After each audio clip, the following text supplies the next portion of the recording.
মধ্যবিত্ত বা নিম্নবিত্ত পরিবারের গল্পগুলো কখনো কখনো সিনেমার চেয়েও নাটকীয়, আবার বাস্তবের চেয়েও নির্মম হয়। তেমনি এক বুক ভাঙা আর চোখ ভেজানো সত্যি এবার সামনে এলো গাজীপুরের ব্যস্ত সড়ক থেকে, যেখানে একে অপরকে ভালো রাখার এক অদ্ভুত পবিত্র মিথ্যার আশ্রয় নিয়েছিলেন এক মা ও তার সন্তান।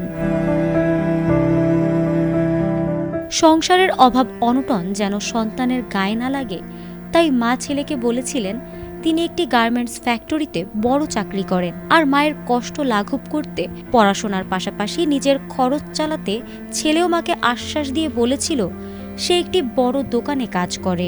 কেউ কারো কষ্ট দেখেনি, শুধু জানতো ওরা ভালো আছে।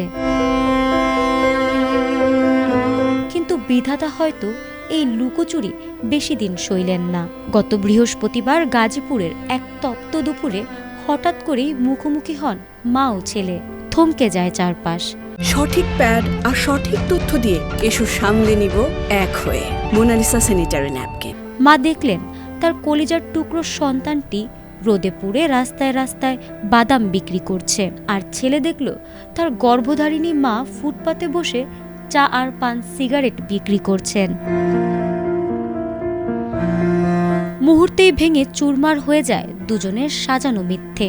রাস্তার ধুলোবালি আর চারপাশের কোলাহলকে উপেক্ষা করে একে অপরকে জড়িয়ে ধরে কান্নায় ভেঙে পড়েন মা ও ছেলে। সেই কান্নায় কোনো অভিযোগ ছিল না, ছিল শুধু একে অপরকে আড়াল করার অপার ভালোবাসা আর ত্যাগের গল্প। সামাজিক যোগাযোগ মাধ্যমে এই দৃশ্য দেখে কাঁদছে লাখো মানুষ। এই গল্প যেন মনে করিয়ে দেয় পৃথিবীতে সব সম্পর্কই হয়তো স্বার্থের টানে বদলায়, কিন্তু মায়ের প্রতি সন্তানের আর সন্তানের প্রতি মায়ের ভালোবাসা চিরন্তন অকৃত্রিম। স্যালুট এই সাহসী মা ও সন্তানকে, যারা সততার সাথে জীবনের সাথে লড়াই করতে শেখায়। ফারহানা হক, ATN বাংলা।